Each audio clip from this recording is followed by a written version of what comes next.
Sir Gopal அப்படின்ற ஒருத்தர் கேட்டிருக்கார் sir. Sir எனக்கு வயது 24 ஆகுது. என்னுடைய விருப்பத்தன்மை வந்து என்னோட ஆணுறுப்பு வந்து 3.5 இன்ச் தான் இருக்கு.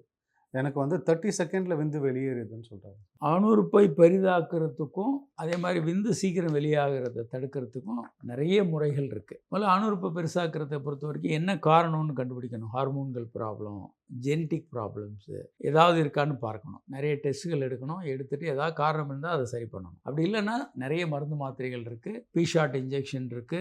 ஷாக் வேவ் தெரப்பி இந்த மாரிலாம் இருக்கு. குடுக்கும்போது சைஸ் கொஞ்சம் கொஞ்சமா இம்ப்ரூவ் ஆகும். கிராஜுவலா மெடிசின் இதெல்லாம் குடுத்து கொஞ்சம் கொஞ்சமா இம்ப்ரூவ் பண்ணலாம். டெஸ்டோஸ்டெரான் கம்மியா இருந்தா நல்ல மருந்துகள் இன்னைக்கு இருக்கு. வாய்வழி மாத்திரைகள், மேல போடக்கூடிய ஜெல் எல்லாம் இருக்கு. ஜெல் எல்லாம் என்ன லாபம் அப்படின்னா, மாத்திரைகள் வயித்துக்குள்ள போய் கல்லீரலுக்குள்ள போய் அப்புறம் ரத்தத்துக்கு வரும். அதில கொஞ்சம் சைடு எஃபெக்ட் இருக்கும். கல்லீரல கொஞ்சம் பாதிக்கும். வெளிய மேலோட்டமாக ஆயின்மெண்ட் எல்லாம் பூசணும்னா, தோல் வழியாக நேரடியாக ரத்தத்துக்குள்ள போயிடும். கல்லீரல் பாதிக்காம நேரா பைபாஸ் பண்ணி ரத்தத்துக்கு போயிடும். இதெல்லாம் நல்லது. அடுத்து விந்து முந்துதலை பொறுத்த வரைக்கும் நிறைய மருந்துகள் இருக்கு. நிறைய நம்ம பல பயிற்சிகள் சொல்லித் தரோம். கிகல்ஸ் எக்ஸசைஸு, ஸ்குவீஸ் டெக்னிக் இப்படியெல்லாம் நிறைய இருக்கு.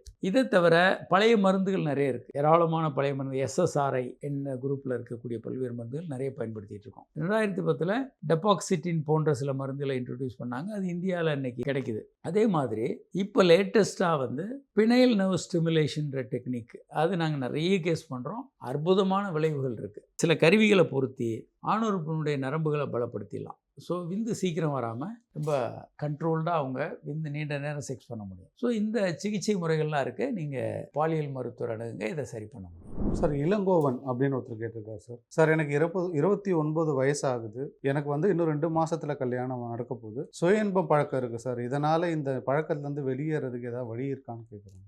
பொதுவாக திருமணம் ஆகிட்ட உடனேயே மனைவி மேலே ஆர்வம் அதிகமாக இருக்கும். செக்ஸ் நீங்கள் நிறைய பண்ணுவீங்க. ஒரு நாளைக்கே 4-5 முறை பண்ணலாம். அப்போ இந்த சுய இன்பம் எல்லாம் ரொம்ப குறைஞ்சிரும். சில வருடங்களுக்கு அப்புறம் கொஞ்சம் சுய இன்பம் வந்து அதிகமாகும். இது நார்மல் தான். இதை கண்ட்ரோல் பண்ணணும், குறைக்கணும் அப்படின்லாம் இல்லை. இது மாறக்கூடியது தான். கல்யாணம் ஆன உடனேயே சுய இன்பம் ரொம்ப குறைஞ்சிரும். நீங்கள் நல்ல மனைவியோட நிறைய செக்ஸ் பண்ணுவீங்க. அதனால் இதை குறைக்கிறதுக்குன்னெல்லாம் எந்த ட்ரீட்மெண்ட்டும் வேண்டாம். ஏதாவது பாதிப்பு, பயம் எதுவும் இருந்ததுன்னா செக்ஷுவல் ஃபிட்னஸ் டெஸ்ட் ப்ரொஃபைல்னு ஒன்று இருக்குது. இது கல்யாணத்துக்கு முன்னால் பண்ண வேண்டிய டெஸ்ட் தான். இந்த டெஸ்ட்டெல்லாம் பண்ணிக்கிட்டு ஏதாவது குறைபாடுகள் இருந்தால் சரி பண்ணிக்கிட்டு கம்பீரமாக நீங்கள் கல்யாணத்துக்குள்ளே போகலாம். எந்த பிரச்சனையும் இல்லாமல் திருமண வாழ்வு ரொம்ப நிறைவாக இருக்கும். சார் தமிழ் அப்படின்ற ஒரு மேடம் கேட்டிருக்காங்க சார். சார் என்னோடய ஹஸ்பண்டுக்கு என் மேலே வந்து இன்ட்ரெஸ்ட் கம்மியாயிட்ட மாதிரி இருக்குது சார். மற்ற பொண்ணுங்க மேலே இன்ட்ரெஸ்ட் இருக்க மாதிரி இருக்குது. அவருக்கு செக்ஸ் ஃபீலிங் ஜாஸ்தியாக இருக்குது, எனக்கு கம்மியாக இருக்குது சார். நான் எப்படி அவரை திருப்தி பண்ணுறதுன்னு கேட்குறாங்க சார். ஒவ்வொரு முறையும் உங்கள் கணவர் செக்ஸுக்கு அப்ரோச் பண்ணும்போது நீங்கள் உடனடியாக ஆர்வமாக ஈடுபடுங்க.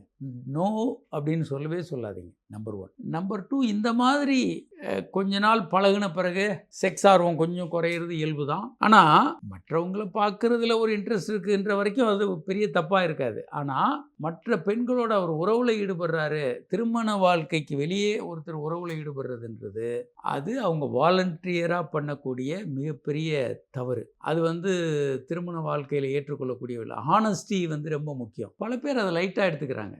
கணவனுக்கு ஹானஸ்ட்டாக இருக்கணும், இல்லை மனைவிக்கு ஹானஸ்ட்டாக இருக்கணுன்றதே அவங்க எடுத்துக்கிறது இல்லை. கேஷுவலாக அவங்க போகிறாங்க, நான் ஆல்கஹால் சாப்பிட்டு செக்ஸில் ஈடுபட்டேன்ற மாதிரி இருக்கிறாங்க. அது ஏற்றுக்கொள்ளத்தக்க விஷயம் அல்ல. Honesty is the best policy.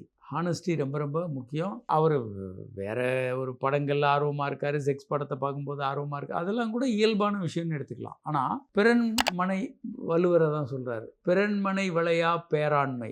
வேற ஒருத்தருடைய மனைவியின் மீது ஆர்வம் காட்டுவது, மற்ற பெண்களிடம் ஆர்வம் காட்டுவது என்பது ஒரு ஆண்மைக்கு அழகே அல்ல. அது தவறும் கூட. திருமணத்தில் அது மிகப்பெரிய தவறு. ஆணும் பெண்ணும் அதை பண்ணவே கூடாது.